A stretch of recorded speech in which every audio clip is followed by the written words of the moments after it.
Hello, boys and girls. Welcome to a very, very, very special episode of Comic Book Geeks. We have quite possibly one of the most talented artists in the comic book industry in our presence. Plus, Rafael Navarro is here tonight. And we are all crazy about comics. Yes, we are.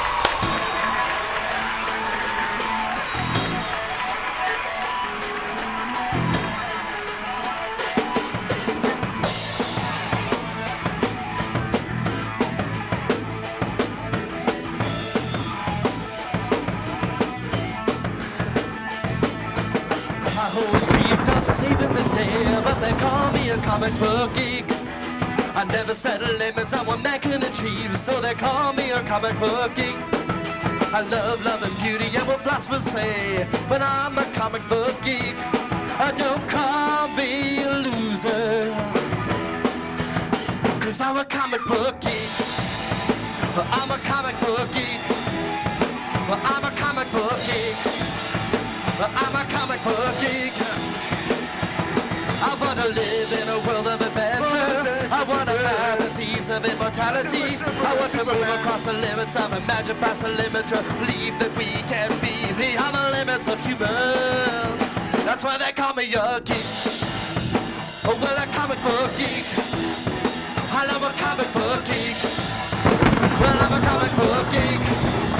Well, I'm a comic book geek, geek, geek. Well, I'm a comic book geek, geek, geek. Well, I'm a comic book geek, geek, geek. Well, I'm a comic book geek, geek, geek. Well, I'm a comic book geek. Man, what a great, Captain Greedy. Go, baby. I never get tired of that song. Whenever I hear it, it's just such a great song. And the cartoon, the animation, I only have one regret about that animation. And it's that it wasn't by this man here, Mr. Rafael Navarro, Emmy Award-winning animator for, what'd you win the Emmy for? Tuttenstein. Tuttenstein. Or Tutenstein. You say tomato, I say tomato. You got it. There's another project that is about to be, actually it is officially nominated. We'll know for sure, I think after June 13th or 14th if it wins. The Batman is currently nominated for a Best Daytime Emmy Award. Zounds. Yes, it is. What episode? I think it's just the whole show for throughout the whole year, throughout the season 5 to be exact. You know, season I did some serious time on last year. So. Well, I think you as a comic book creator, but then your business, where you make most of your money, is you're in animation. Yeah, I'm sure you told me that before. I forget a lot of That's stuff. okay. Sorry. No, yeah, my lion's share is the wonderful daytime Saturday morning venture. Yeah. And you do Batman? Last year I was on Batman, yes. What are you doing now? Wait till you hear what he's doing now. Well, actually I just wrapped up the Spectacular Spider-Man for Sony. Oh my God! Yeah. You watch that show? Great stuff. Yeah, it's a fun show. It's so good. I think it's currently Shockwave was on it last week. Yes, yes, he was. They're doing, or the Shock. Is it Shockwave or the Shocker? Well, Shocker, yes. The Shocker, yeah, something or another, right? Like the Shocker, like the Shocker, yeah. Yeah. Yeah, wait till you get to see the rest of the cast. The later villains are even cooler, man. To be honest, awesome. Yeah. So it's like a 40-hour job. Yes, for 40 hours a week job. Yeah, pretty much so. You work for Warner Brothers? Well, actually, it's for Sony. It's for Culver Entertainment, but I get to work at home, luckily, for this particular project. When I work at Warner, they want me in-house there, unfortunately, and the drive is a drag, but it's a fun thing. I can't complain too much. And did you know, I'm going to lead the interview here for a minute, just because I know so many great things about you. Oh, gosh. He worked not only with Pamela Anderson, not only with Stan Lee, but with them both at once. Stripperella, I know that. Yeah. Did you know Raphael worked on that? No. Yeah. Did you see her? A couple times. There was a couple of incidences, but I think we'll have to keep those to TMZ quality time. So we don't want to get two ex-husbands in trouble or anything. So, but you do a great Stan Lee impersonation. No, I don't. Well, oh gosh, egg me on later. It comes naturally. You can't really put anybody on the spot to do such things. Oh yeah, no. Very often. Yeah, no. He was at the studio as often as he could. That man, I was commenting earlier with a dear friend that if I ever get to that age, man, I want at least just half of that man's energy, man. Oh man, and he's so funny and he's so just alive. A bubbling personality. He's 80 something or other. So right now, right? Yeah, he's at least 85, maybe. Gracious, man. Hell. I'll have what he's having, please. Yeah. I know this is an interview of Raphael, but that reminds me, Mike has gotten a lot of things happening lately. My partner, he's really moving up now, and maybe you can say some of it. Well, you can say all of it. I can say all of it? Well, there's not much to say, but... Come on! I got 2 words. You're being modest. I've got 2 words. Oh, man. Battlestar Galactica. Ay, ay, ay. Right What on. else can I say? I think you need to say more. Richard Hatch. You know, Mike Wellman, coming soon to a comic shelf near you. and you know, to sweeten the deal even better, that deal would sound even better with Rafael It would Navarro sound- following afterwards. It would sound, but Raphael So needs to hurry up and get his Vipers in there. And Okay, I'll them do my what's up. college best this Yes. weekend. And you did Star Trek. I did Star Trek, and World of Warcraft is coming out. But this interview isn't about me. We're not here to talk So about me. modest. I am You so are, but Wonder Boy. let me tell I'm you impressed. something. I'm honored to work Sen- with you, by sen- the way. I have to say that. Are you honored to Sincere, no. Are you not being sincere? I just look. But let me tell you Gosh, a story. go on. Now. We have a few minutes, guys. I think we do. You know, above all that, I think, and this is what they call karma coming back to you. Okay, the other day, I was at McDonald's to go get a cup of coffee, and so I go, you know, to get my cup of coffee. It's in the morning. I'm about to start a long day of work, and I like to start that day with a cup of coffee. So I go in, cup of coffee at McDonald's, $2, right? So I go order my cup of coffee. And I said, oh, shit, I might as well get a sausage biscuit too while I'm here. So I'm waiting for my biscuit. I'm standing over here. And nice gentleman behind the counter, you know, probably early 40s, you know, working at McDonald's. And God bless him, dude. We need people, you know, to man the McDonald's food services on a Monday morning. Am I losing you? He's in his 40s and he's working behind the counter at McDonald's. Yeah, it's okay. So this is what you don't need if you're in your 40s working at McDonald's, okay? You don't need this Jay Leno uptight... did a joke about working at McDonald's where they were hiring older people, Right. you know, people like me. He said, wow, he said, cradle to grave, minimum wage. It's just a... There you go. Well, on a good note here, they're going to raise the minimum wage yet again. So, And it better not reflect in my coffee prices. well, go no, on for with the story, sure. I'm sorry. So this We guy digress. comes up. We digress, sir. This guy comes up and he's like, I need a cup of coffee. Or no, he ordered 3 cups of coffee and 3 cinnamon biscuits, and he's like, I want a fresh pot. And the guy's like, you know, let's get it, you know. He's like, I want it fresh. And he's like, it's fresh, it's fresh. And he's like, I want a fresh pot of coffee. Use your common sense. You know that's not enough to make 3 cups of coffee. And it was. But so anyway, I'm sitting here just kind of listening. The hero is building within me, and and it looked like I could take him. He was kind of a Sizing them up. It's like, you know, white guy in his 50s. They don't get easier than that. You know what I mean? Sorry, no offense. Anyway, so he says, "Don't pour it till it stops dripping." The new fresh puppy. Sounds like he'd had a few cups already. That's right. So I tapped him. I said, "Excuse me, sir. Did you wake up this morning and decide you're going to be a prick, or are you always like this?" Oh, man. Oh, you called him out. And I did, and he just... Defender of the innocent? It was like pouring salt on a slug. It literally, he just like... He didn't say anything? No, he didn't know. He was like a deer in You headlights. bullied the bully. I like that. I bullied the bully, and Interesting. and the guy behind the counter gave me a wink, and Nice. yeah, and, Kudos. And now I'm writing Battlestar Galactica. Go figure. Wow. Hey, man. So you I'm had proud- some I'm proud of action. you. Good karma, sir. Dude. Proud of you. Good karma. Respect us. Oh, respect, not goals. Respect us. Now, you Yeah. had some action this week. Yeah, I had some action. Not of the Tijuana sort either. No, my son-in-law has been really rude to us. Well, my wife's daughter, my stepdaughter. Anyway, he's been hitting on her and everything, and it's really been pretty unpleasant. And he came over to get the kids, and I was pretty upset about that already. And I talked to him about it, and she gave him the kids. He put them in the car, and she said, "When can I have them back?" And he says, "You're not getting them back." And I guess it was the hero in me. I was really just pissed that he'd been messing with my daughter anyway. And so it was like high school though. I said, "Motherfucker, come here, get out of that fucking car." Did you call him that? Yeah, I said, "I'm gonna kick your ass." Mm-hmm. So he came over and he said, "See, he's starting it right." I said, "Yeah, I'm starting it," and I swung at him. Did you hit him? No, I missed him. But I just swung at him, and then he hit me. Shit. Wow. Where? it went away. He's a healing factor. I think, and then I swung at him a couple times. I think I hit him once, and then he backed up a little bit, and then I jumped on him. And because that's the way I used to do it at North High when I used to jump on fights. Yeah, I used to jump on the guys, and because then you get him down, right? So I got him down, but then he got me in a chokehold. Right. And he was choking me actually, and this was about 15 seconds. And but you were getting. I'm like, I'm going to be 67 in a couple months, and I can't believe. Every day I say I got to go walk, you know, I got to do that, and I haven't been exercising. I was just exhausted, and I was down there, and I got ready to hit him in the nuts because that's right. They were right there, you know, and he was kind of choking me out. And my wife came and grabbed my arm, and she said, "You guys got to stop this and everything." So we stopped it, and they had to. He had to go to the hospital. I think he threw out his hand hitting me and kicking your ass. He threw out his hand. Next thing, yeah, he had to go to the hospital. He had a cast. And call me next time. Now he can't work. Yeah, you and I are both.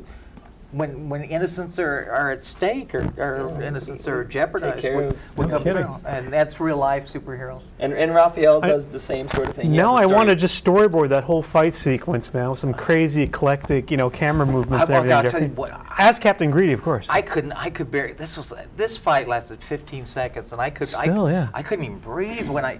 So we got off each other, and I was trying to be cool, but I almost couldn't breathe, and my legs were like rubber and everything. I said, damn, because I think of myself still as being like young, and I'm not young. Yeah. Now, when you say you're trying to be cool, my body, you mean you're trying to like make amends with them afterwards? Or? No, I just didn't want to be huffing and puffing, and you know, I wanted to be cool. But that's the story. I think it was cool that you did it. So respect Knuckles. Oh, respect Knuckles. Respect Knuckles, sir. Back to our guest. Oh, there you go. We digress. Speaking of fighting, yes. So you also have your own character that you created. Yes, I self-publish, and I have been self-publishing this particular character for a little over 12 years now. This character called Sonambulo is a there you go, little visual aid. It follows the exploits of a masked Mexican wrestler detective who has the uncanny ability to read people's dreams. And yeah, it's a lots of fun, loads of laughs sort of book. Picture David Lynch directing El Santo, and a lot of surreal dream sequences and some great wrestling action. And then it comes out maybe once a year.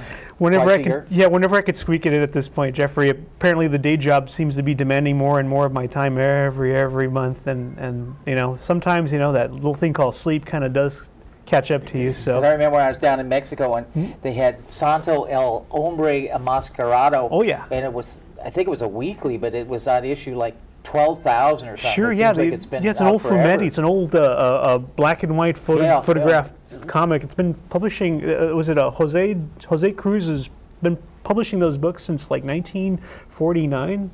Wow. Still alive? No, maybe he is still alive, but I believe the book has ceased to be, at least the old Fumetti book. You know, Fumetti, kids, for those that are uninitiated, is just a photo book of just basically adventures of Santo. At first it used to be the man himself, and now at least there was a point where I think there was like a law dispute between Jose G. Cruz and Santo himself, and they had to get a model, some big beefy, you know, muscle-bound guy to pose as Santo, and the only way you could tell the difference between the original Santo and the new Santo is a different physique, but they changed the mask so slightly. I mean, it's still silver, but there's like a little S, the little tip there, kind of resembling Sonambulo, not to mention, but that came from another inspiration, which is Blue Demon. He's basically the Batman to Santo's Superman. Cool. Yeah. They're amazing, and they're quite an inspiration. He was like a hero, but not with superpowers. I guess the goal or the key is that if you only had a mask, you put that mask on, and you have a righteous sense of what you think is right and needs to be tending to, just tend to business and get it done. And it's just a hands-on kind of person, and the beauty of it all is that it could have been your dad, it could have been your brother, or it could have been you, or it could have been you, or it could have been me, but we don't know for sure because they're masked.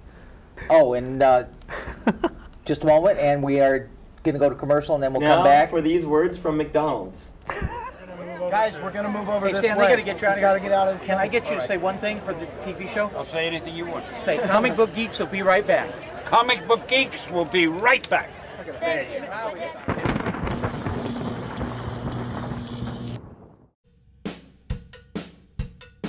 Geoffrey's Comics is located at 15900 Crenshaw in Gardena, directly across from El Camino College.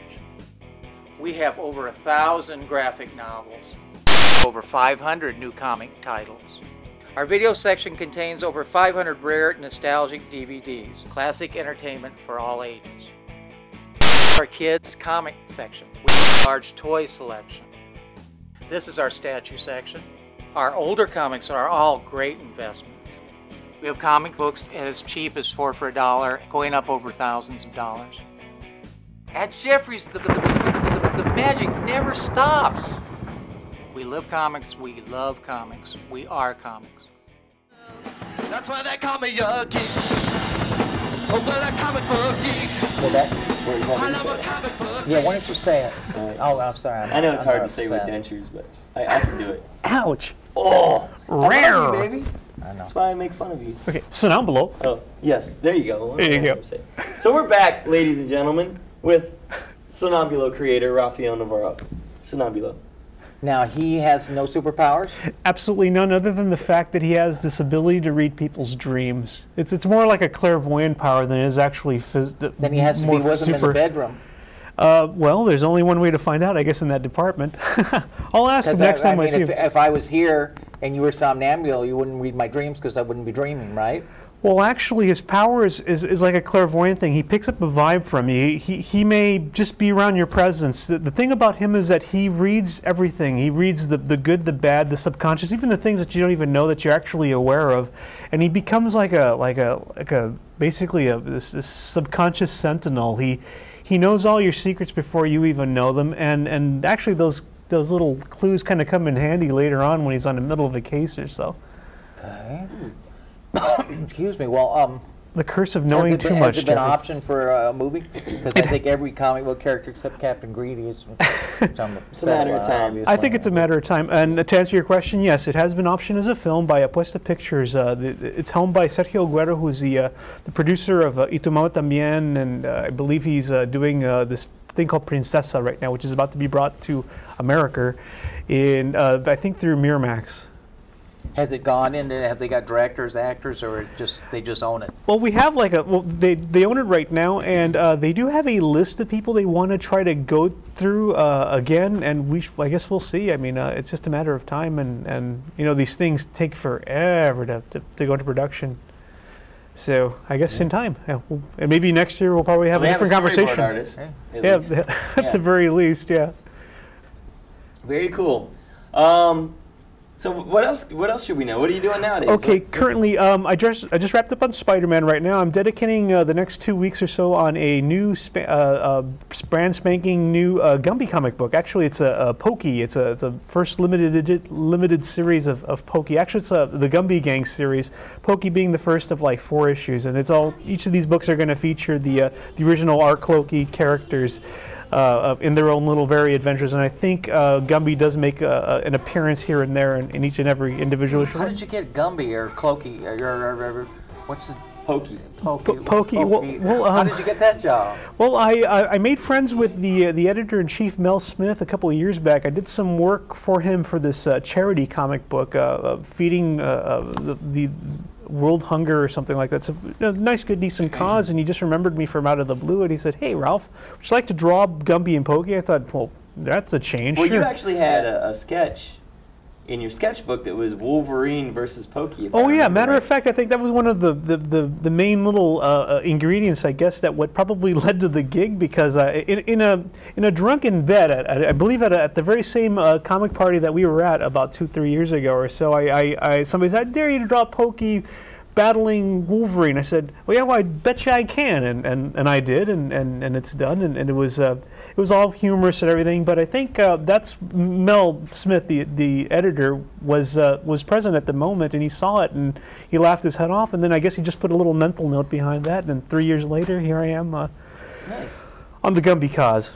Now, what would you say if Mel came to you and said, "We're going to get Alex Ross to do the cover of your Gumby comic"? Oh man, if that's the case, I'll just pull all out, just out of sheer respect for yourself. Well, actually, for yourself too, as well. I Yeah. do recall you may sort of like tend to not dabble Yeah, in the Alex Ross. putts. Can we bash Alex Ross? That could be fun. I guess you could bash anybody you want to bash.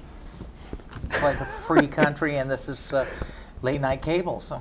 And nobody's watching. Okay. Well, anyways. before the bashing begins, I'll give him this much. Okay. He is a decent technician. He is a very well Great colorist, huh? great painter. You know, he does photographic likenesses very, very exceptional. Almost as good as Kodak. But you know, he has the same model There you go. and the people tend to have really big torsos, so that they don't look exactly heroic, like And they're balding often. muscular. They just look overweight. I think he's a bear lover. I mean, that's the only explanation. Well, I'll tell you a story about Alex Ross before we get started. Oh man. Back, I used to work when I worked at Jeffrey's. There was this issue of Wizard that came out, and Right. Alex Ross was looking for Flash Gordon, the animated movie, which I'm a big Flash Gordon fan. As am I. So I called Wizard, very excited, because I was also an Alex Ross fan at the time. And I said, oh, I have that. And he's looking for it, let me know, and I'll get it to him, whatever, just tell me where to send it. So I get home from work that day, and I have this, like, sort of, it's almost like the guy's out of breath. He's like, oh, hey, Mr. Wellman, this is Alex Ross. Yeah, anything for that cartoon, man. You don't know where I've been looking high and low for years. I don't know how you got it, but just let me know what you want, and yeah, definitely, I'd love to get my hands on it. So he told me where to send it. And, Did you ask him for a Mac Afro pinup? well, that's coming. So I went. I also had all these like production material. So I made Xeroxes of everything, and I had the whole Flash Gordon. I sent it. I hooked him up every episode of the TV show, the movie, everything in this big box that I sent to him. And so I sent it down the road. Didn't get a thank you back or anything, but I still had his number because he left his number on my answering machine. So I called him. I was like, hey, Mr. Ross, just checking to make sure you got that Flash Gordon box. Oh, yeah, thanks, man. Yeah, that'd be great. Yeah, thanks. Appreciate it. And I said, cool. Well, you said that you'd, give me a sketch or whatever, He's like, oh, yeah, what do you want? And I said, well, I've got a comic book coming out, Mac Afro. Oh, no, nothing you're going to sell. Nothing you're going to. This is just between you and me. This is something for you. Which is, fair enough. I'm like, all right, cool. How about one of the Flash Gordon girls? Oh, yeah, sure, no problem. Yeah, I'll get it to you. So, months go by. I never get it. Ouch. I actually get my comic book done. My comic comes out. Still no Flash Gordon girls in the mail. I go to Wizard World Chicago, and Alex Ross is there. So I go up to him. I was like, hey, Mr. Ross, how you doing? Oh, how you doing, young man? Like, yeah, I never got those Flash Gordon pictures, that you said you were going to send, and he just really brushed me off, dude. He just, was like, In what way? Did he say, I don't remember you? Who he said, I remember you, yeah, well, I'll talk to you about it later. And then his guys in the suits. He yesed were like, you to death. Yeah. Ouch. Yeah, and that's where it stands, dude. That was years ago. So, and then ever since then, I've just really noticed what an inferior creative person he is, I mean, he's not a good human being, number one, and he proved that. Well, don't hold anything back. I mean, just let it all out. and number two, he's just, he likes to draw pictures of fat, balding men, and they're all over and the shitty, like that Project Superpowers, that's garbage. Avengers Invaders, I knew it'd be garbage, and it is. Alex Ross is garbage, and you heard it here. That's for you. Well, he loves comics, so that's one thing I like about him, and he's probably got some good traits. I don't want to just but what he did. Name what they are. I don't know. I don't know him that well. I don't even know his bad traits. What were you gonna say? I just think what he did to you is really pretty reprehensible, because you're one of the little people. No, you were then. You're a giant now. And that's what she said too. You got to treat people well. You got to keep your word. I'm gonna call him tonight because I think I still have his number. I'm gonna say, Mr. Ross, when you became an artist, did you decide you were gonna be a prick, or are you just always a prick? There you go. That's what I'm gonna do. It ties it all together. He may have moved into his big old castle in the South by now, Mike. Oh, you think so? Yeah, I think so. He's making some money. He's making some serious cash painting that same freaking Batman drawing did he take over that and over balding again. guy with him that I think it's just a lot of photo references that he's taken of his friends and everything. He painstakingly. Well, this is what I like about him. He painstakingly recreates classic covers of other people's cartoon work, comic strip books when they were done with brush, pen, and ink and everything, and he recreates those same images with the same compositions and everything, right? Except in his own image, and I guess that's what I'm baffled by him. I'm shocked and surprised the man can keep or maintain a career doing that over and over and over again. I don't really blame him. It's the comic buying I public. think it's the industry. I think you have to blame for that regards for keeping people like that employed. He was at San Diego Comic Convention, and he gets a lot of tables and shows off his stuff. And he had a picture of Flash, like the old Flash. And my son loves Flash, and it was just a headshot, and I thought maybe $40-50, you know, and I'll get this for Geoffrey. He'll be happy. And right. And I came back later, and it was gone. I said, "Oh, I wanted to get that." And I said, "What did it sell?" He said, $10,000. Ridiculous. Wow. Wow. Ridiculous. And he did covers on TV Guide and things like that. He's got to be a multi-millionaire. I don't know how many people really made millions working in comics. Well, probably 20 people or so. It was a Ninth Circle or Atomic Basement, that's for sure. You know, you see like great artists like Neil Adams, and Mike Ploog, Joe Kubert, and I don't know, there's people where you used to say wow when they were really young. You know, I look at Adam's stuff, he'd do covers for, especially the horror stuff he did for DC. Sure. I'd say wow, and now his stuff looks really good, but you never say wow. Like Kubert when he did Hawkman and everything. Now he's doing Tor. Well, he did Tor for St. John in the 50s, and it was just, and you would say wow, it's gorgeous stuff. That And Neil now Adams it cover looks on- nice, but it's just not the same. What about that War That Time Forgot that he just did? Neil Adams cover. That's pretty nice. That's a nice cover, too. Yeah, guess all he his didn't stuff say is wow, pretty. though. That's what I mean. All his stuff is pretty nice. I just Still heard pretty nice. I also heard a rumor that Neil's going to get back to Batman before the year is done. I heard that too. I think he. Oh, he is. He's doing. Or he's been working on something. I'm Yeah. looking forward to seeing what he can do with Batman again. I mean, I'm kind of biased. I love the man and Yeah, it'll his be work, good. It'll so- be good. He's doing a real long story. Cool. I heard it before, but I've forgotten some of the details. You don't remember it? I don't know anything about it. I know he did some covers recently, but yeah, that's all I know. And I know he's unlocked the secrets of the universe. Oh, that's right. Yeah. So, that's good. So what is Now the we secret to the universe there, Wonder Boy? I have not stayed at his table long enough to find out. It's We're now going forward. Maybe in next time we should something to ask do him, with you an know? orb. growth of the earth. The orb. Yeah. Perfect as the deep. So anyway, Yeah. But the He made a movie overall out of is it. Neil. That's a short movie. Yeah, I he made think. a movie, yeah. I think Oh, he's that's written something on right. it. Jeffrey saw it and read some of the book, but he said he didn't think I could understand it, so he didn't explain it to me. So why don't you tell me what Neil's talking about? Because it is a creation of the universe. It's pretty. So I don't think you could understand. You think you could? Yeah, I think so. Okay. If it was explained right, I think I could As understand. long as So he had little crayon drawings. Yeah, I think I could understand. Oh, okay, that's it. Done? So yeah, that's it. You've made it through it. If you guys can come in and prove that you watched this entire episode, you'll get a $50 gift certificate at Geoffrey's Comics And a free sketch from me. and a free sketch from Raphael. So just come in. Geoffrey's going to ask you 3 questions about tonight's episode, and you get $50 in whatever you want If you answer the questions correctly. if you answer the questions correctly. You like that deal? Another question. No, but I figured I could get out of it with those questions. That's my social security number. Thank you Thank you, America. for watching. There you We go. realize you have lots of choices at this time, and I'd like to we thank you for flying with us. Yes, thank you very much. Now please put your seats in their upright position Okay. and get on with your lives. Where's my barf bag? Where's my penis or my peanut? Oh. What did you say? Is it over? Is it over, sir? Is it over, Chris? It was over 15 minutes ago. Thanks. Thank you for your vote of confidence. Oh boy, oh boy. And it's a wrap. All right, let's break the set. Sweet. Let go. Found the glasses. From the camisole there? Yeah. We got Wolverine in the house, dude. Yeah, we're good. Can you stay in your seat? You got it.